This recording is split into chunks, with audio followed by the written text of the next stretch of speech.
Amber Griff, hello. Inner Light Child, how you doing? America Film, nice to see you guys. Amber Griff, hello. All right, so we are now live on YouTube as well. So let's get started. So tonight, someone had actually asked me. So last week we spoke about how to optimize your home for health. And one of the things we discussed was hydroponics. And someone asked me to show the status of a few of my hydroponic plants. We'll do this very, very quickly. Let me just move my screen a little bit. So this is what's called Kratky hydroponics. And basically this is a green called, and this is grown with you don't have to do anything. You basically just fill hydroponic nutrients up with this. And remarkably, it grows by itself. And you can see the roots that are beautiful white roots. And as the plant grows, it just pulls the water down. And when you get down to here, you just fill it up halfway. And essentially, you don't have to do anything. This will, as you can see, these leaves look very, very healthy. And as the roots grow, it grows much, much faster. And then I also have another thing here. And again, this is called Kratky hydroponics, C-R-A-T-K-Y, named after a Hawaiian plant biologist. This is a shishito pepper. And again, it's just growing. The roots are not that long now, but eventually as the roots grow, it'll grow much, much faster. So someone had asked for me to show that. It's really fun. And you really should have something that you grow at home as at some point. So we have a bunch of other people now that are on the class. Hi, Ryan, and Pat is here, and Marcia as well. And welcome to a bunch of other people that are on YouTube and on Instagram. So let's get started. So tonight I wanted to talk about circadian rhythms and why they're so important and how important it is to really think about timing. Now, all over these last 14 weeks that we've been together, we've spoken a lot about timing in certain other classes. Like, for example, we spoke about, in summary, in a review, we've spoken about how your nervous system is composed of essentially a sympathetic and a parasympathetic system. And you have to cycle through both of those even during the day, which basically means that you need the parasympathetic is your rest and recharge, which means that you need to put into your cycle during the day, during your daytime activities, some sort of relaxation. And so that is a very, very important thing. And we're going to go into a lot more detail about that. Keto Travelgram is asking, does it have to be in dark jars? It does, because the roots have to be protected from sunlight. Because if the sunlight hits the water, you end up getting algae growth, which can then damage the roots. So it does have to be in a light protected jar, in anything light protected. So just Google Kratky hydroponics and you'll find like 10 million videos on YouTube on how to do it. It's the easiest, it's by far the easiest thing that you can do to grow, full heads of lettuce like this one will be in a couple weeks. Okay, let me grab something here. And we will start. Let me share my screen and we'll get started. Okay, one moment.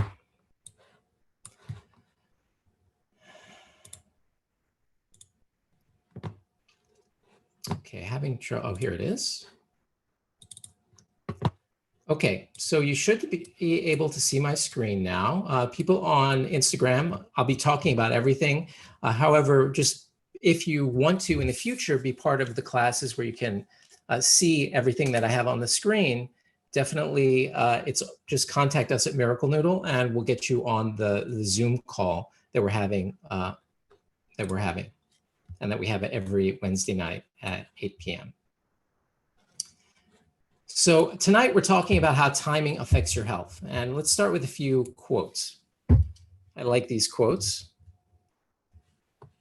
This one's by Willie Nelson. It says, "The early bird gets the worm, but the second mouse gets the cheese."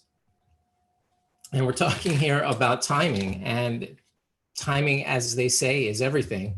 And really, we'll be talking about how to add an additional layer of awareness, I guess you could say, to your overall health patterns by thinking about the importance of timing.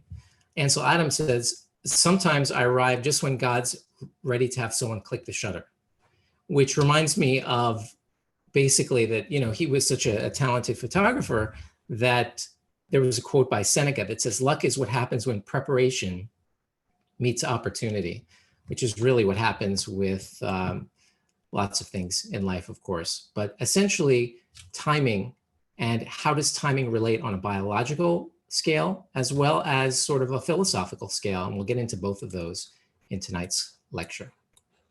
So tonight we'll be speaking about basically these categories of how timing affects your health. We'll talk about, the field is called chronobiology, which chrono means, of course, time. And we'll talk a little bit about just summarizing what the field is all about. We'll discuss, were our ancestors more rhythmic, meaning not, you know, could they dance, but, you know, rhythmic in the sense of, were they more attuned to the natural rhythm of nature and of what we are learning more about when it comes to chronobiology? What are the health impacts? We'll talk about all of those, not everything, of course, because it's an evolving field, but we'll talk about a whole bunch of various different things. Also, if anyone has any questions, either on Instagram or on Zoom, please do type them into the box. We'll talk about chronotypes. You know, chronotypes basically are a type. You know, either you're a morning person or an evening person. These are chronotypes, and we're learning a whole lot more about this through studies of people and determining, you know, certain number of people are more a morning type versus an evening type. Then we'll talk about common sense recommendations, because I think when it comes right down to it, when we can clear out all the science, and it really makes a whole lot of sense.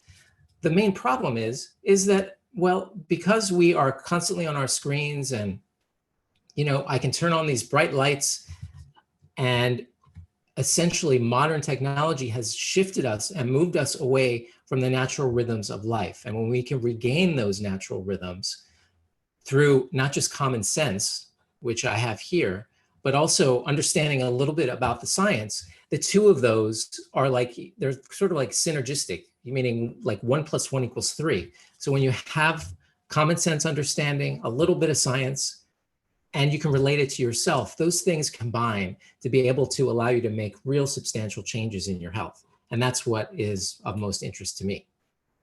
And then we'll talk about different types of chronotherapy, which is basically chrono meaning time, and therapy, of course, is therapy. So time-based therapies.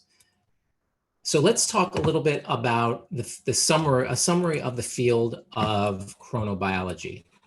And essentially, it's a study of biological rhythms.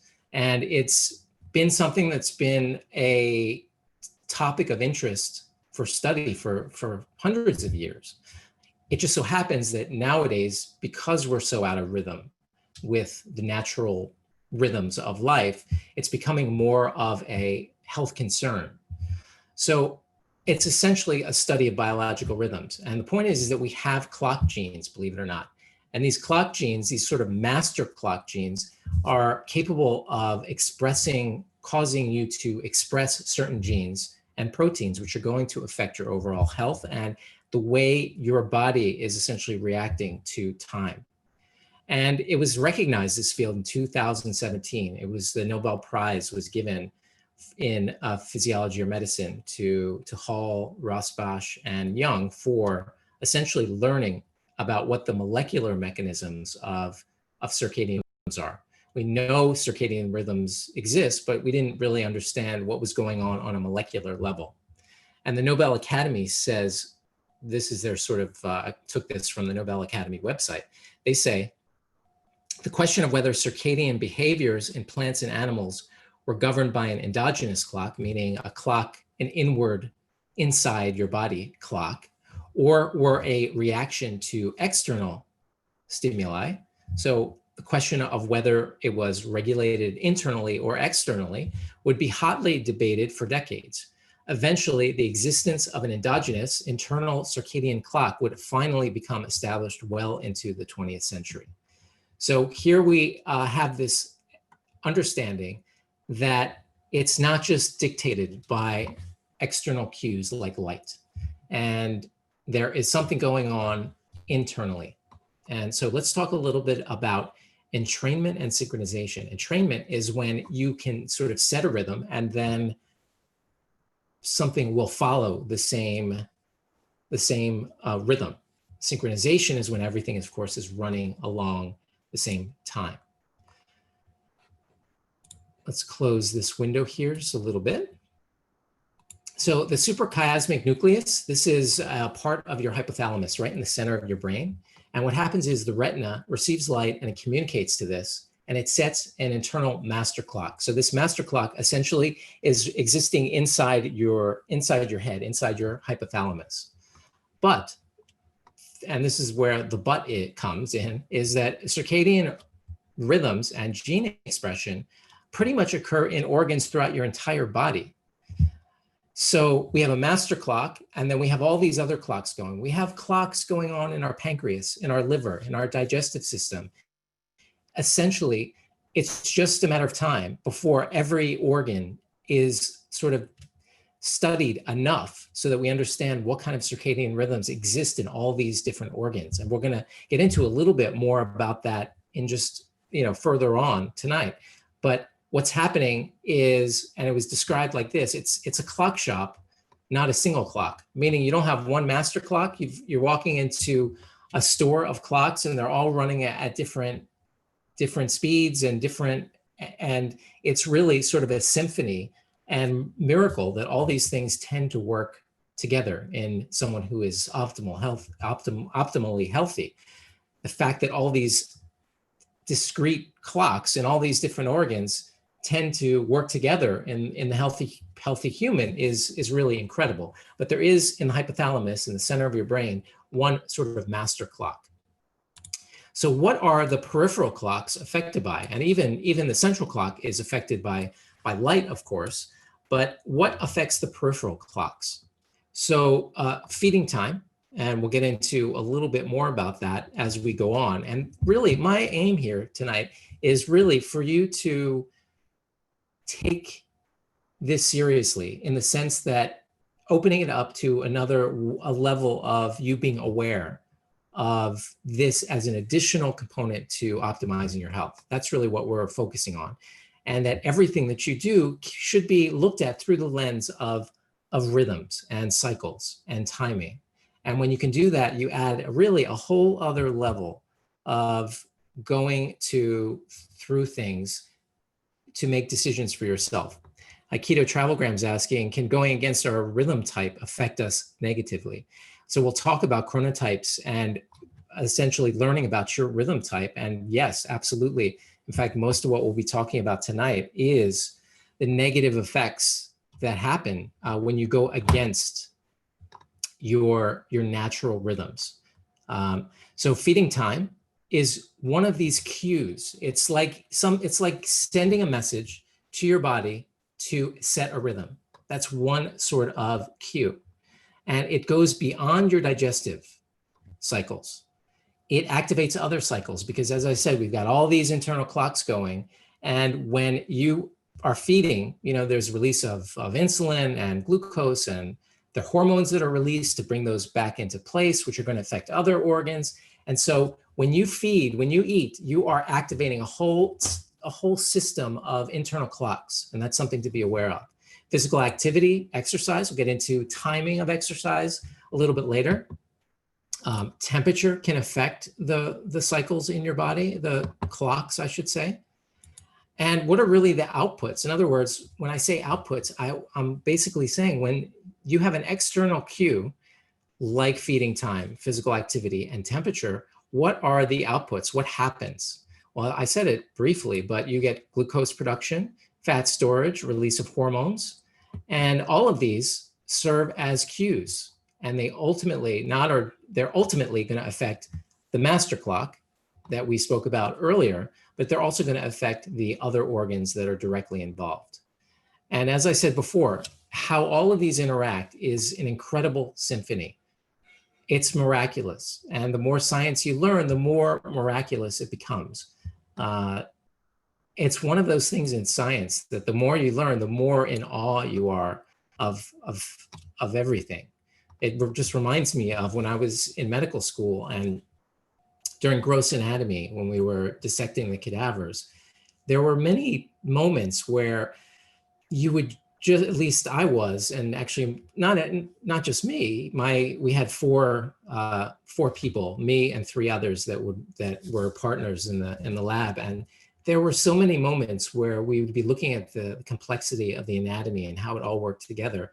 And there would just be an incredible amount of awe, as well as sort of like almost a mystical sense of this miraculous planned just symphony of miracles in front of you. And I don't know why that sort of came to me, but the more you learn about science and what's going on, it makes you respect sort of the natural way that we are supposed to live in terms of living with rhythms and such. So it's just really a remarkable thing.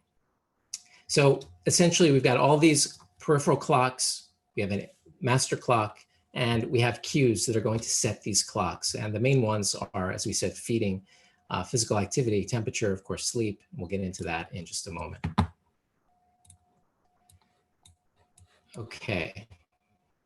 So the question really is, at this point, since we're learning about all the science, is were our ancestors more rhythmic? I mean, did they have a better appreciation of the natural rhythms and cycles and circadian rhythms than we do? And the answer is very much yes. And it's been written about by several authors about what happened when electric lights started. It really changed the way our cycles would go. And, I believe it was Paris that was lit up for the first time at like a World's Fair. And, from that point in time, it became the city of lights, and people would be out much later than they were before. And all of these things that sort of affect the natural rhythms and such.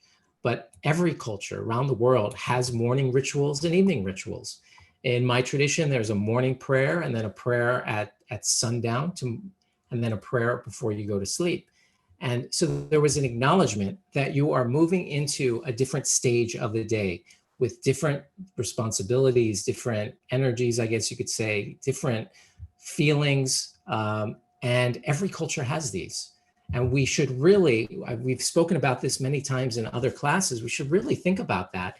And we really, as I've said many times in many other classes, that we disregard the lessons of our ancestors to our to a greatly negative result when we do that. So when we think about how all traditions have these morning rituals and evening rituals, that should give us pause to the fact that each stage of the day has its unique opportunities and health effects as well. Of course, there was an absence of artificial light then. And so when the night fell, people would essentially probably start to get ready for sleep. They probably went to bed a lot sooner and woke up and were basically, we talked about entrainment, where you basically can set the rhythm for something. Well, they were basically entrained to the cycle of the sun, and they were entrained to the cycle of the moon as well.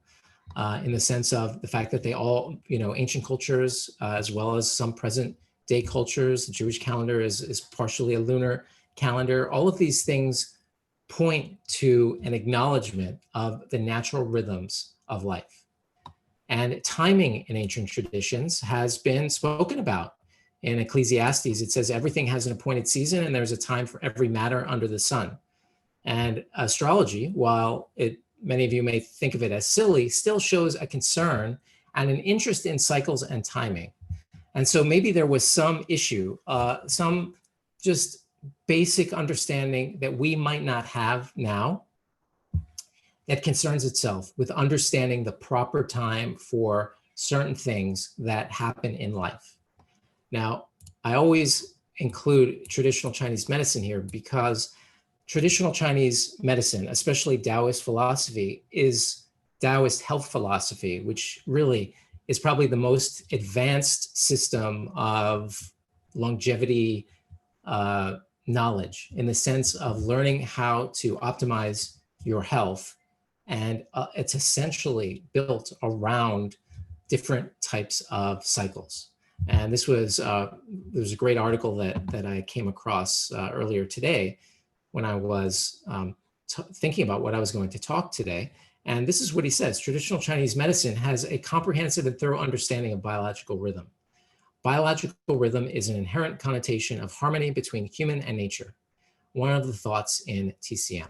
TCM emphasizes emphatically circadian rhythm, cisgeal rhythm, which is basically stars and sun, and seasonal rhythm, particularly circadian and seasonal rhythms, which basically essentially is saying that they have consistently since the first Taoists spoken and talked and came up with health strategies and routines that are based around these rhythms, and that still persists to this day. So the Chinese definitely have been way ahead of everyone in terms of this, incorporating this, making it sort of almost common sense philosophy when it comes to health optimization.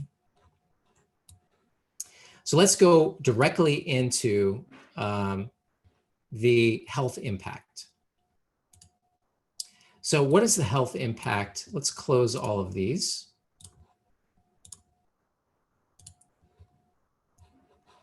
And let's talk about the health impact of how timing affects things. So we've spoken a little bit about what the cues are, and some of these cues are sleep, feeding behaviors, blood pressure, what happens when genes are removed in the lab. In other words, what happens when clock genes are removed in the lab? Well, let's first talk about sleep. So when it's disordered, meaning when you really are screwed up with your sleep, you have an increased risk for depression, for bipolar disorder, cognitive function, especially things like ability to do problem solving, memory consolidation. If I know for myself, if I don't sleep that well, there's no question that my short-term memory is less. Other neurological diseases, and as I said, memory formation. And what about feeding behaviors? Well, one study showed skipping breakfast, and one study showed more mood disorders. Now, it's just one particular study. There are obviously benefits to skipping breakfast. We'll get into time-restricted feeding in just a moment. That's just one particular study. Blood pressure, just one night of blood pressure causes the vessel tone to increase, which causes the blood pressure to increase. So it's been shown that your blood pressure is really affected when you are not paying attention to your overall cycles. And one of these is related to feeding. In fact, it's been shown that time-restricted feeding, which I just mentioned before, which is where you narrow the window of eating or extend the window of not eating. In other words, going like 13 hours from your last meal to the first meal of the day. A lot of clinicians have observed that people with blood pressure issues it tends to improve. Their high blood pressure tends to improve just by narrowing the window of time that they eat from the first meal to the last meal, which should remind us of what we were just speaking about before, which was the fact that all of these external cues, and certainly eating is an external cue, can even affect your blood pressure. So what happens when the genes are removed in lab animals? They get an abnormal production of hormones, insulin, and glucose regulation. That means that, remember, that they didn't remove anything from these animals except for the clock genes that they've been identified. They didn't do anything about their diet or didn't do anything about their pancreas, anything of those things that would be related to insulin and glucose regulation. All they did was remove their clock genes. And we know that just one night of disordered sleep can affect your blood sugar for up to 48 hours. So sleep, of course, is one of those things that frequently comes up when we talk about circadian rhythms. And of course, we're going to be speaking about it even more as we go through tonight. But you should be conscious and aware of the fact that, you know, it's not just that you're tired. It's increasing your risk for a whole host of other problems, including, you know, blood sugar regulation, blood pressure, and lots of other things. So what happens when lifestyle and rhythm are out of sync? And so that's what some scientists have termed social jet lag. And it's not good. And we see this a lot in shift workers. As I said, the next slide, I guess you could say here, and they have a much higher risk of increased cardiovascular disease, as well as a whole host of metabolic issues with obesity and metabolic syndrome. But also when people are just basically out of rhythm and they're sleeping at all hours of night, and maybe they're up all night, or everything is all over the place, there's increased cancer, there's increased neurodegenerative disease like Parkinson's and Alzheimer's, both of which have been associated with circadian disruptions, not as a cause, but just an association. Metabolic disorders and general inflammation. And when you have general inflammation, that's going to have a general increased risk for obesity. And when obesity happens, that increases your inflammation even more, especially when you have visceral fat around the abdomen. So when that happens, it's like this vicious cycle. And one of the ways to reset this crazy cycle is to get your circadian rhythms back in order, paying attention to that, and looking at things through the filter of timing. Pat is asking regarding sleep, what are your thoughts on blue blocker glasses? Yeah, I think if people are having trouble, we'll get into that in just a moment, and I'll mention for people who are not aware what that's about. Okay, so we're talking now about the chronotypes. Well, there's lots of different people who have spoken about this. There are several scales that have been studied as well to try to determine what your chronotype is. But basically, again, it's sort of common sense. There are people who are more what the scientists call eveningness or morningness. Basically, are you a night owl or are you a morning person? There's no question that, that there are genetic associations that are being determined. There's actually consumer testing to be able to identify what sort of chronotype you are. But quite frankly, I think anyone out there knows they can, if they start to pay attention to themselves, you're going to be able to determine those sorts of things for yourself. The problem is that most people don't really take the time to think about it. And that's really, I think, you know, why I put this here as common sense recommendations, is because I think that all we have to do is, again, use the lens of timing, cycling, rhythms, etc., and just think about your health from that perspective. And when you do that, you're going to learn more about yourself. As I always say, my goal is for you to become your own authority, because no doctor, even if consumer testing is readily available, you know, it's never going to be perfect, obviously, and there's so many other factors involved. But for you to become your own authority, you need to learn about what's going on internally, and to discern for yourself what these sort of internal and external cues are that affect the natural cycles for yourself. So let's talk a little bit about common sense recommendations, because I really think that a lot of this is common sense. We just don't think about it that often. So let's talk about sleep hygiene. So sleep hygiene, believe it or not, that was something that I actually had a couple lectures in medical school on sleep hygiene. One of the few sort of lifestyle type of lectures that I received. Just before we get into sleep, there was sleep hygiene. There was a 14-year study of Japanese males. Those who slept less than 6 hours a night were 500% more likely to suffer cardiac arrest. So that's pretty remarkable. So let's talk a little bit about sleep hygiene, which is basically what you should think about when you're thinking about sleep. So consistent timing. You should try to get to sleep around the same time every night. You should plan on at least 7 hours of sleep. You shouldn't go to bed unless you're sleepy. You should set a bedtime routine. So we've spoken about how different cultures have different rituals and routines.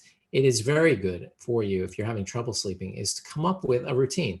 It could be a bath before you go to sleep, or it could be sitting in a chair by your bed and reading a certain book for 20 minutes. Something that you become conditioned to the fact that you're communicating to your body in a deep way that sleep is coming. And the more cues that you give it that are repeated, your body associates those with going to sleep. So as I said, it could be reading a book next to your bed, not in your bed. It could be a bath. It could be lighting a candle and having a conversation, or whatever it is. Just make it a routine. Use your bed for only sleep and sex. So no reading, no food in your bed, of course, no watching TV in your bed. All of these things, you want your bed to be associated with sleep and sex, but essentially you want your bed to be used for only those two things. And if you're having trouble sleeping and you're used to watching your TV in your bed, I would recommend that you put a chair next to your bed and watch TV from there. And then so that when you get into bed, you can then go to sleep. I must say, for a while, I had a Kindle, and it was one of those backlit Kindles. And there was something really, really nice about being in the dark and reading from the Kindle Paperwhite. But I found after a couple of days that it was affecting, probably the light had some blue light in it. And I was lying in bed reading, and as much as I enjoyed sort of the dark and the quiet and reading a book, it had started to affect my sleep. So I try not to read in bed that much, hardly ever, if I can help it. Yeah, Keto Travelgram is saying, yeah, it's good to use cues to set a sleeping pattern, and it's been studied, so it's definitely something to work into your routine for sure. Find the ideal temperature. For most people, cool is better, but not for everybody. And there's actually something called a chili pad, or that's the name of the company, that has something that you can put underneath your mattress, underneath your sheets, that can chill your core body temperature. Because apparently when your core body temperature is pulled down a few degrees and it's cooler, you tend to have deeper sleep.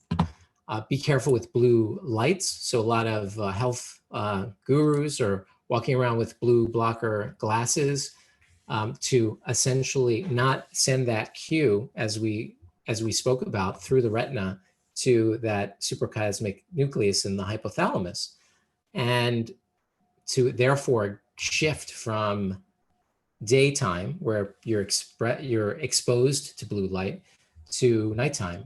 And so, believe it or not, there's red lights can help with that, but blue light can be an issue, and blue light is being basically found in all computer screens, TV screens, most of the lights, the modern lights. We spoke about that in optimizing your home for health last week. Was it last? Might not have been last week. Might have been a couple weeks ago, and we spoke about how most of the bulbs these days have a lot of blue light. Oddly enough, the old incandescent bulbs were probably the best. Watch caffeine, watch alcohol, be careful with those. And alcohol can affect your sleep cycles. Caffeine, of course, as you know, is going to keep you up. Nicotine can do the same. And avoid a lot of fluids before you go to sleep, because if you are drinking a lot, obviously you're going to have to get up and go to the bathroom.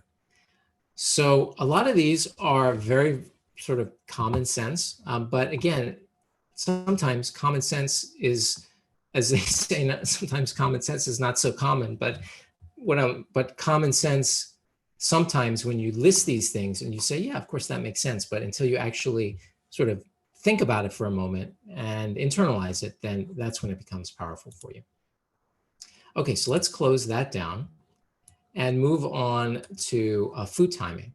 Now with food timing, we've spoken about food timing in the past.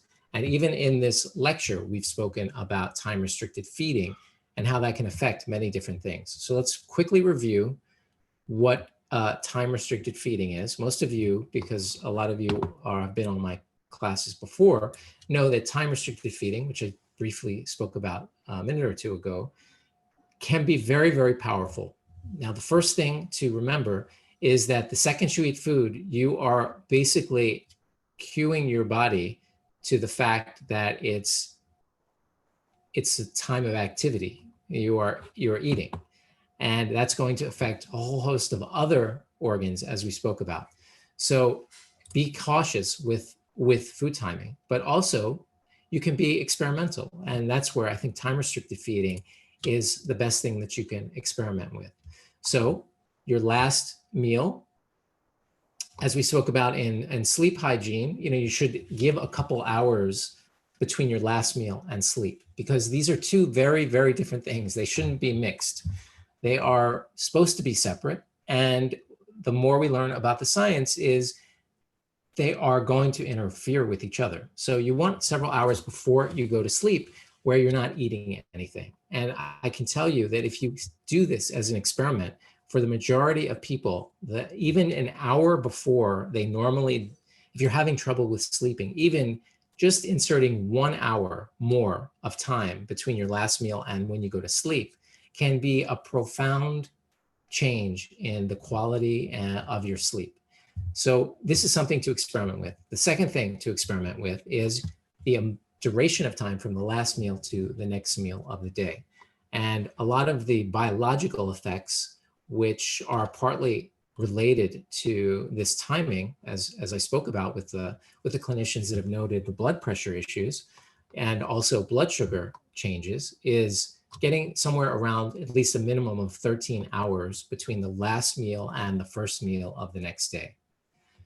There's thoughts about supplement timing. A lot of people think you should take vitamin D in the morning because that's, a sun-related type of thing. And if you're going to take vitamin D, then it should probably mimic when you would be getting that nutrient during the day. They've found that certain types of blood pressure medicines tend to work better at nighttime. So there's all kinds of timing things that we're just learning about. Common sense rituals continued here. Morning rituals. We've spoken about early on tonight about how we really need to acknowledge our ancestors in all traditions where they came up with these morning rituals and evening rituals and come up with them on our own. And there's something about creating a morning ritual or I think it's called morning rituals. And it goes through it might just be called rituals. It's a book that I've wanted to, it's on my sort of Amazon wish list. And it's basically talks about the morning rituals of all these sort of hyper achievers throughout these amazing people through history. And what did they do in the morning? And there's, obviously there's people like Beethoven had some very peculiar morning rituals. The point is probably not the content of these morning rituals, but the fact that these people considered them to be incredibly important for getting their minds right for what lays ahead. And since you've been with me, you know that getting your mind right, that is going to be partly contingent on everything else working right. And that's your gut and your physical activity. So many different, everything is a symphony here. And so we really can't eliminate anything, but if you can contextualize it around a morning ritual, then you can really start your day in a way that can affect not just your efficiency, but I believe really, because we've been seeing, we've learned, as we've spoken about tonight, that setting specific times for specific things And being able to mark those times sort of mentally, consciously, I think that's why, there's morning prayer, is to insert that a space of time where you contemplate timing and contemplate cycles, that sort of thing. And I think when you do that, you just become a healthier person. And it makes you respect, the bodies that we have and the earth that we inhabit and the natural rhythms that exist. Same thing with evening rituals that we spoke about as well. So what are the, before we go on to the types of chronotherapy, I just think that I would like to, keto travelograms. I'm not sure then asking the name of the book again. I'm not sure. It's something like rituals or morning rituals or something like that. I haven't read the book. There is a great book called Why We Sleep by Dr. Walker that talks a lot about sleep in general. That is quite a good book, and I believe was a bestseller for a little while. Before I get into types of chronotherapy, a lot of these common sense recommendations. So pay attention to it is really what I would probably focus on. Okay, types of chronotherapy. So first is light for seasonal affective disorder. And that's been known for many, many years. And it's used studied extensively, and you can buy a light. It can be very, very effective. And I might add, actually, there's some very interesting technology, but also it's good to know that, believe it or not, there are photoreceptors, not just in your retina, but also in your ears, believe it or not. There's a device called the human charger that actually hits you with light inside your ears. I know it sounds completely bonkers, but it's actually been studied in I believe it's in like the Netherlands, in Scandinavia, where there's not a lot of sun, and you can actually affect circadian rhythms like jet lag and such by shining light into your ears. I know it sounds sort of crazy, but there are other photoreceptors in around your body, which is pretty fascinating. But light for a seasonal affective disorder has been shown to be very, very effective. And, mimicking essentially the light of the day, when the sun comes up, there's infrared radiation, and then it turns into regular light. And there's probably something about that transition from infrared to regular light, from regular light to infrared, and then dark. And believe it or not, the infrared in the morning, getting that on your skin can actually have a small effect on your helping you to cope with sun later in the day. So there's so many remarkable things that we have yet to really study. But when you have an acknowledgement of these cycles, it gives you information, and so it's pretty fascinating. Time-restricted feeding for weight loss.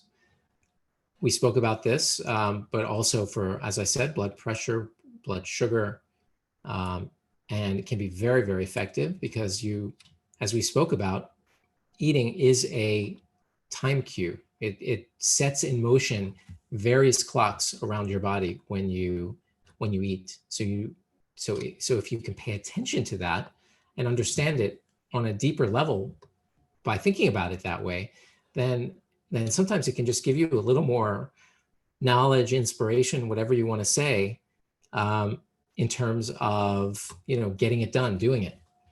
Timing of medications. 2019, 19,000 patients with hypertension are found that those who took their medication at bedtime rather than upon awakening had a better ambulatory blood pressure and lower risk of developing cardiovascular disease, which is pretty remarkable because blood pressure medicines actually don't show all that much improvement in improving cardiovascular disease. They might improve blood pressure, but they're not all that dramatic at lowering risk for cardiovascular disease. And then timing of exercise. There are actually clock genes As we've discussed, there are clock genes everywhere, all throughout your body. So it's not a surprise that there are clock genes in muscle. And this is one of those things that there are probably people that do better with exercise at night, that do better with exercise in the morning. You need to figure that out on your own.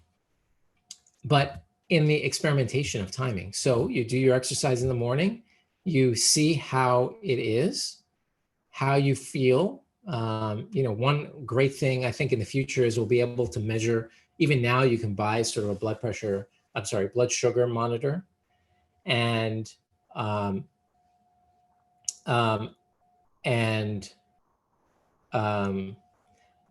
that could be one way of sort of measuring the responsiveness, because blood sugar is the variations of blood sugar are affected in so many ways. Lewis is saying there's two books. One is called Morning Rituals for Wellness, Peace, and Purpose. I'm not sure that's the one. There's another book actually that I read called Miracle Morning that Lewis is also mentioning. And that's a great book that I read a couple of years ago, actually, about how to set your morning. And I actually highly recommend that book. I can't comment on morning rituals. There's another one though that talks about the morning rituals of people throughout history, like Beethoven and such. I'll look it up, and next week I'll definitely mention it. So we've come to the end of this class. I'd like to just briefly review some of the things that we discussed before saying goodnight. Let me look at the time. Okay, perfect. So let me shrink my screen a little bit here. So my aim for tonight, as I said before, was really to just introduce the concept to you in such a way that you will look at the health decisions that you make through the lens of timing. That was my sole intention of talking about this. And I think that if you pay attention to that and look at things through that lens for a short period of time, you will be able to set rhythms that are more in tune with your natural inclination, your natural disposition, however you want to explain it. And when you can do that, you are on the road to, as I said before, become your own authority in health, because a doctor is never going to be able to look at you and tell you, you should wake up at this time, you should eat this, that, etc. You need to discover that for yourself. That's probably the most important thing. This, looking at things through this lens, is really a powerful way of doing that, of sort of mastering yourself, putting yourself in tune with natural rhythms and such. So pay attention to when the sun goes down. Pay attention to the natural cycles of every day. Pay attention to the sunrise. And how do you feel when sunrise, before sunrise, and when sunrise moves into morning? How do you feel? What happens to your appetite? What happens during the end of the day when the natural thing, the light goes down during sunset? How does that make you feel? Do you feel tired? Do you feel sleep coming on? Do you feel like you're moving into another stage of the day? And as you're getting ready to go to sleep, how does that feel? Does it feel like the day has come to an end? My body is starting to slow down. I feel like the need to activate my parasympathetic nervous system, that rest system. And maybe you don't feel like the day, maybe you're all hyped up and you don't feel that transition from one stage of the day to the next day. So what do? Well, hopefully through these classes, you're learning that there are ways of activating that cycle, activating that parasympathetic nervous system, the cycle that is matching that particular part of the day. So it could be a warm bath, or it could be something that quiets the mind. I'm a big fan of mental imagery, or you could buy an audio. There's a wonderful woman by the name of Bella Ruth Napperstack, who I'll just type her name in. And my initial training after medical school is in dermatology, and dermatology is one of those fields where people come in because stress is making their skin worse in so many ways, whether it's psoriasis or seborrheic dermatitis or atopic dermatitis or acne. All of these things have such a profound, stress has such a profound effect on these.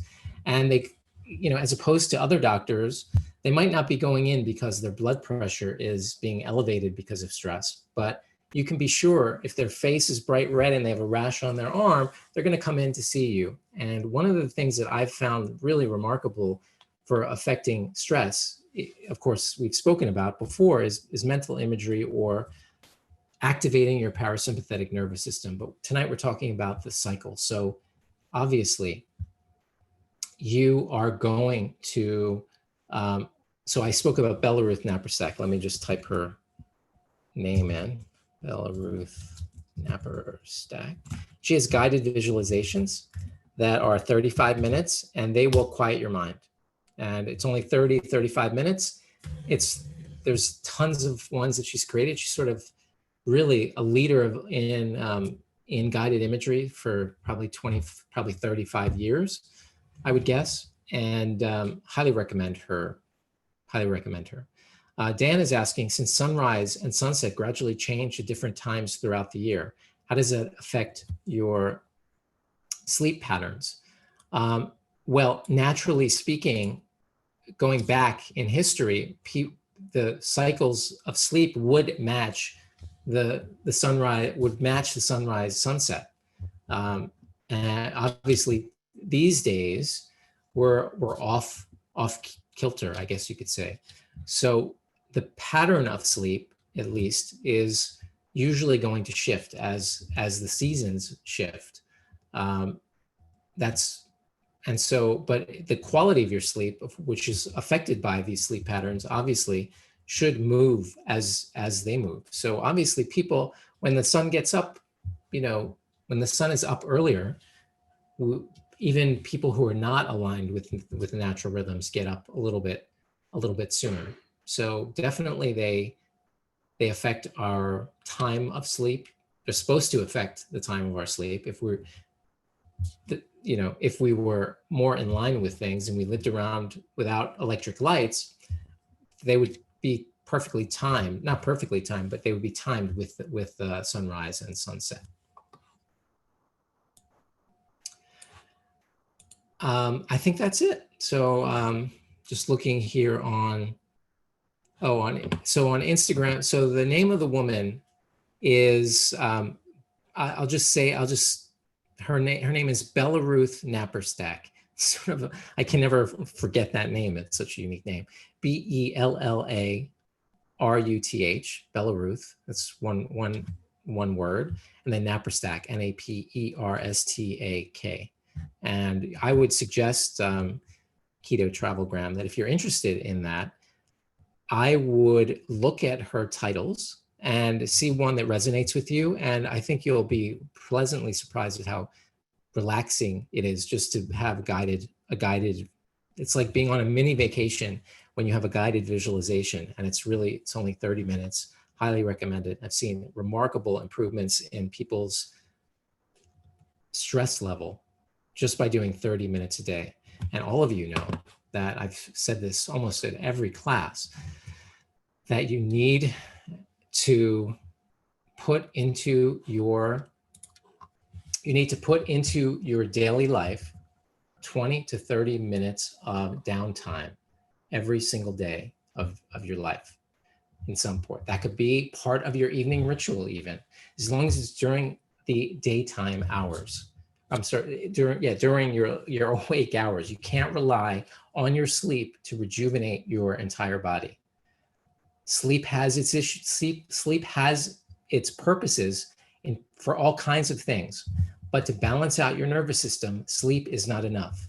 The natural rhythm of people ages and ages ago were that, if they were hunting, then they would have they would go for the hunt and they would catch their meal and they'd sit around the fire, and they would chill out. and they weren't on the go. They weren't in hunt mode 24-hour, during their whole day. They would find their food and they would rest, which basically reminds all of us that if we're in hunt mode while we're eating, we are not going to digest things. We've spoken about that in a previous class. So that's another thing to be conscious of, that are we shifting our body into a situation of eating? Eating is another event. Everything is an event that has corresponding feelings and physiological states. So if your physiology is like you are being chased by an animal, and you're in hyperdrive, what are the odds of you being able to digest that food? Because quite frankly, when you are stressed, your body is shunting blood away from your internal organs to your muscles so that you can fight off a perceived enemy. Unfortunately, the perceived enemies that we have now are being late for work, the guy cutting our car off on the street, the woman who said something that we didn't like, and these things just go on, and we are in a mode of severe protection, and that is going to affect your digestion. It's going to affect everything. It's going to affect your cycling, moving from one cycle to the next cycle. All these things are going to affect things. So I believe one of the reasons why ancient cultures have people sit down and then they say a prayer over their food before they start eating, is to insert that space where we can acknowledge quietly to ourselves and calm down, acknowledge to ourselves that we are now moving from our daytime our activity to a period, another stage, which is eating, which carries on an entire different physiological state. And so let's be conscious of those transitions. And that's probably one of the biggest messages that I would like to give you. So thank you again, everyone, for your attention tonight. Next week, we are, I'm trying to remember what class we have next week. Next week we're talking about why you need to incorporate mushrooms into your diet. And I think you are going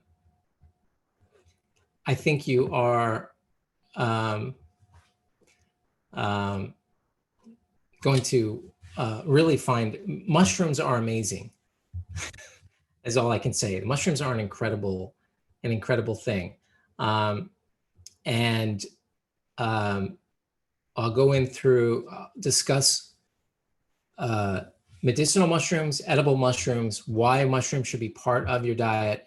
I'll cover a whole host of things. And then the week after that, we'll be talking about how to understand your immune system. In other words, what happens when you get older and how to restore a youthful immune system. And then the week after that, I can't recall. Christopher is saying, I said to sit around the fire and chill out. And that was, well, sitting down and, after they've had their food, after they had their hunt, and then they're sort of relaxing. And Lucy, she is in the other room, unfortunately, but I don't think I'll be able to get her tonight, but I'll definitely bring Lucy for the next class. So thanks, Christopher. Any other questions before I sign off for tonight? Thank you, Pat. Let me just move over to YouTube for a moment. Okay. All right. Well, thank you, everyone, for your attention tonight. I appreciate everyone. And I see a bunch of other people came in, who I didn't make note of. Alana and Carl, I didn't see you come in. I'm glad you were here tonight, and I hope you'll come next Wednesday night. We'll be here next Wednesday night, every night at 8 o'clock to 9 o'clock, and look forward to answering your questions. Sheila asked, are there any specific questions regarding COVID and our rhythms? Well, just basically to get the impact of your immune system and sleep is very, very strong, very, very strong. So you want to make sure that you spend a lot of time on those sleep hygiene issues that we spoke about to make sure you get a good night's sleep. So, all right. Thank you again for everyone. I'm going to close down now, and I'll see you all next week at 8 o'clock. Bye-bye.